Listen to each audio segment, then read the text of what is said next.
Tell me when.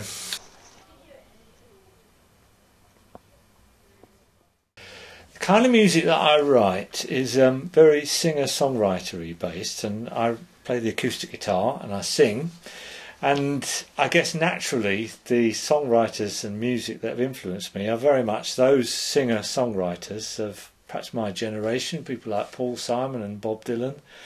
James Taylor, great guitarist that I've been inspired, but great lyricist, because I'm always very interested in the lyrics and the way words flow together, and combined with music I think it's a really potent, powerful force.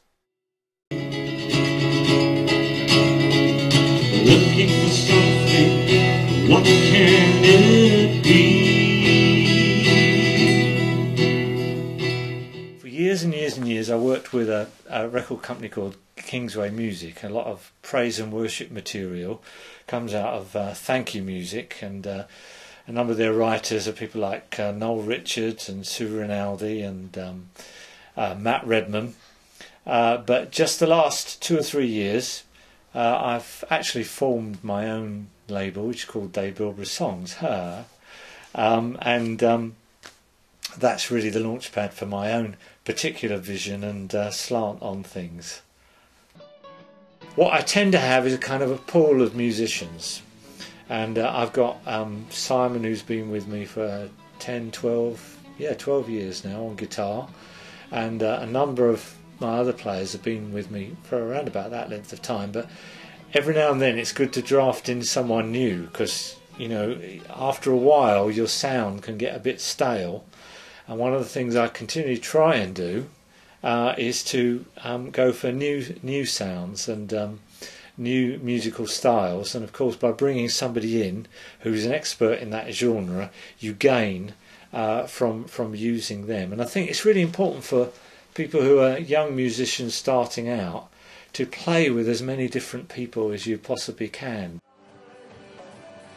The important thing for our particular group is the philosophy of what it represents, that there's my own songs are about worship and praise, and not only is the outward thing about creating the music important, but also the gelling together of our personalities, so that our relationships are really important in what we do. I'm with the tour manager. I say, so where are we going in Dublin? Where are we staying? All us 60 people. He said, well, they never actually sent me a map or any instructions. They just said, keep on the A34 and look out for a white Renault. I'm fortunate in so much as I tend to write the words and the music to the songs that I write. Some people they just write tunes, and other people write lyrics, and I guess for me the two work together. Most of the songs that I write are praise and worship, directly singing to God or singing to one another about a different aspect of who God is. And I guess really there's a few core themes over the 35 years that I've been writing songs that are really very evident if you look over my main body of work and the main vision of what I'm trying to do. And the first one would be to really kind of cut back through a lot of the religious ideas that we've got about what God is to who God really says he is.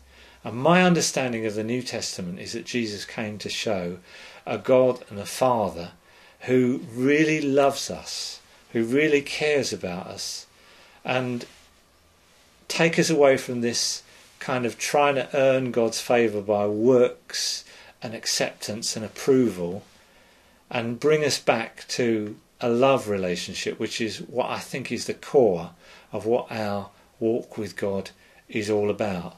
So many of the songs that I write use the term grace. The law, which is an Old Testament idea, was all about us doing things to earn God's favour.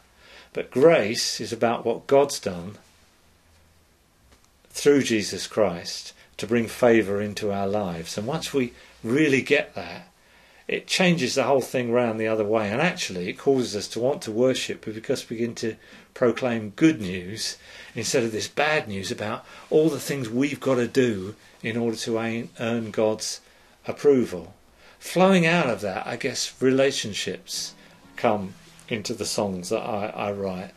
The idea that we're church and we're a body, we're a people who belong together. We're not just individuals. It's really interesting, isn't it, when Jesus taught his disciples how to pray, if you like, his mandate about what he's about, because Jesus was often asked different questions that really were targeting what's he really about. And often a rabbi would be asked, how do you pray? And when those people were asking Jesus about, teach us to pray, that was really what they were saying, is what are you really all about? And he starts, doesn't he, by saying in the Lord's Prayer, when you pray, say, our Father.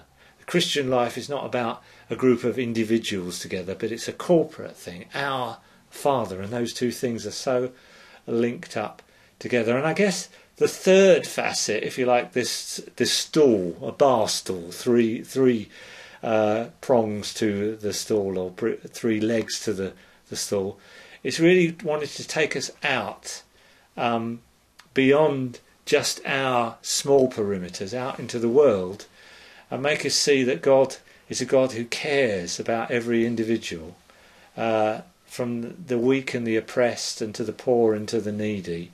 And I hope some of my songs reach out into those avenues to encourage people not just to get cosy in their own little sort of four walls of churches, but to realise there's a big world out there, and God so loved the world that he sent his only Son, to the dispossessed, to the poor, to the needy, to the disenfranchised, to the disabled, to the people of all colours and all backgrounds.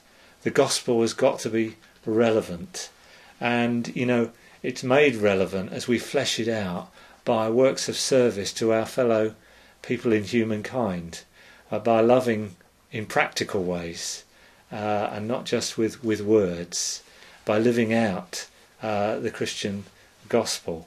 And so this aspect of God reaching out and touching the poor and the needy, I hope comes through in my songs. The advice I'd give to people who are really wanting to develop in music, and budding musicians if you like, is don't be afraid of colouring outside of the lines and developing your own musical style, and try and be who you are. Be influenced by music that's around, listen to a wide variety, and don't just get locked into one style, but try and develop your own, and don't be afraid of putting that out there. Learn as much as you can, practice as much as you can, but then just try and find that special thing that is really who you are. I think X Factor is an entertaining show. What it's not about is original, new and fresh. And for me, as an artist, as someone who's writing songs and wanting to do new things, I can't particularly identify with it, and it certainly isn't encouraging people to go out and play in front of a live audience. It encourages the philosophy that if only I can get in front of a TV audience, overnight I'll become a star. Whereas the songwriters and the performers that I've appreciated over the years, the Beatles, who played for years and years and years and learnt their craft, Paul Simon, Bob Dylan, these people who have learnt their craft by playing live in front of an audience. These X Factor performers haven't done that. And so they're manufactured according to the marketing and according to the current and according to whether their face fits. And I think, as light entertainment is fine, but as a musical statement, I'm afraid it leaves me very, very cold.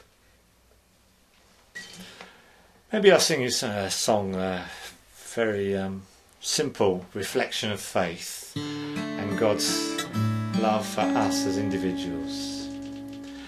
How can it be God cares for me in spite spite of all my fear, His tender love lifted me up, though I had walked in shame. Now I will praise Him, for His grace has never failed to win me. Indelibly marked upon my heart is this great mystery.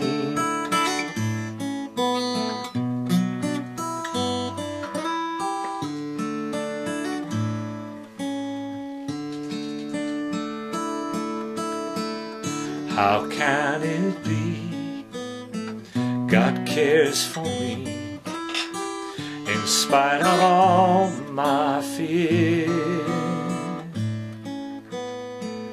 His tender love lifted me up, though I had walked in shame. Now I will praise Him, for His grace has never failed to win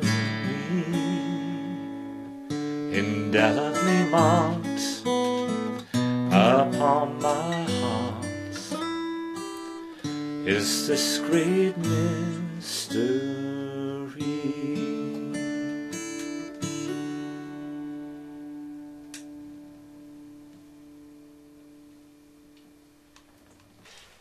If you're interested in my music, my latest album is called People of Promise, and really I guess it represents something of the journey that I've been on over the last couple of years. If you want to check out my vision and ministry, then www.davebilbrough.com, my website, check it out. That's davebilbrough.com.